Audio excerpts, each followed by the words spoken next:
Thank you very much, Mr. President, my dear brother William Ruto, ladies and gentlemen, members of the Kenyan government, honorable members of the National Assembly and Senate, honorable members of Judiciary, ladies and gentlemen, members of the Diplomatic Corps, the Honorable County Governor of Kitu, ladies and gentlemen, habari za asubuhi. Before I begin, I would like first to take this opportunity to renew the heartfelt condolences of the people of Senegal to the brotherly people of Kenya on the passing of Mr. Raila Odinga, a former Prime Minister and a great leader in the political history of Kenya. I pay tribute to the memory of the illustrious departed and express my deep compassion to President Ruto, to his family, and to the people of Kenya. May his soul rest in peace. I would like to thank President Ruto for the warm welcome and all the attention we accorded to me and my delegation since our arrival in this brotherly country, home to the wonders of Masai Mara and Kilimanjaro. I am here in the invitation of my brother, President William Ruto, as a guest of honor on this day celebrating Kenyan heroes. I express my gratitude to him for this gesture that shows the excellent quality of relations between our two countries. I'm also here because I'm deeply committed to the duty of remembrance. Our heroes deserve all honors. They deserve our respect. They deserve our admiration. The celebration of Kenyan heroes who risked their lives fighting for the independence of their country is a great tribute that commands respect and pride.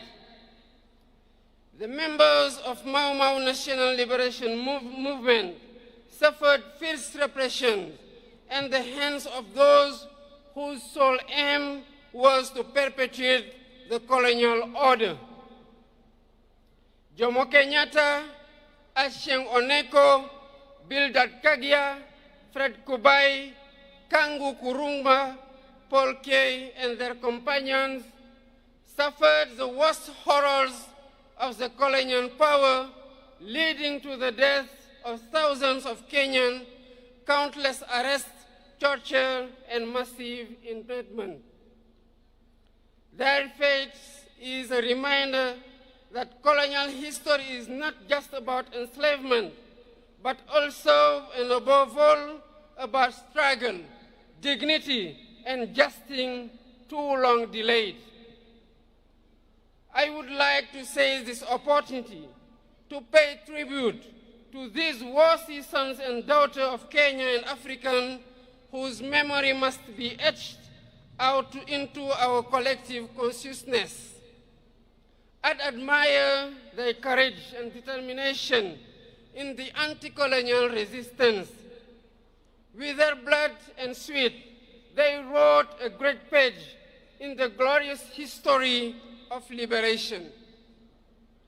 Ladies and gentlemen, colonial repression was not an isolated case in Kenya. We suffered the same in Senegal, where anti-colonial national resistance movements blossomed against the European imperialist power offensive in Africa.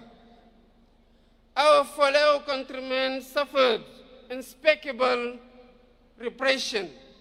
For instance, on December 1944 at Charoy Black Barracks, innocent and unarmed Senegalese riflemen, along with their brothers in arms from other African countries, were massacred by the colonial power.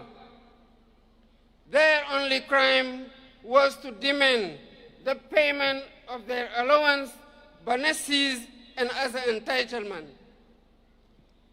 This was one of many premeditated criminal acts, and the facts are undeniable. Out of duty of remembrance, truth, and justice, we cannot forget these horrors, nor the sacrifice of our national liberation heroes and founding fathers of our nation. The full history must be recalled.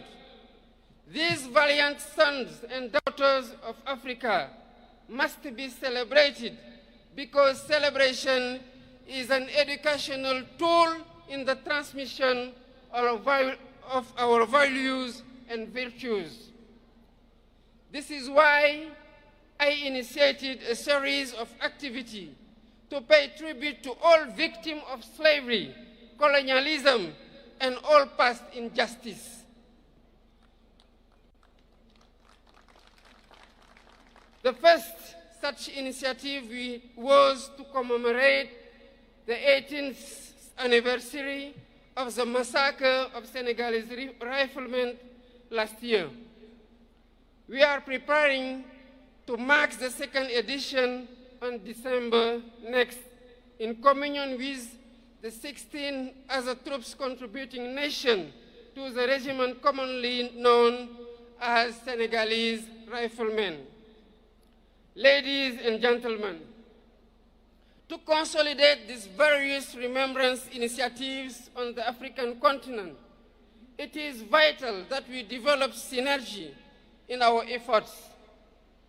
I am on the view that to reclaim our history and restore the memory and dignity of these valiant Africans, we need to take several steps, including, first, build monuments and museums in honor of our heroes to serve as open spaces of reverence and remembrance.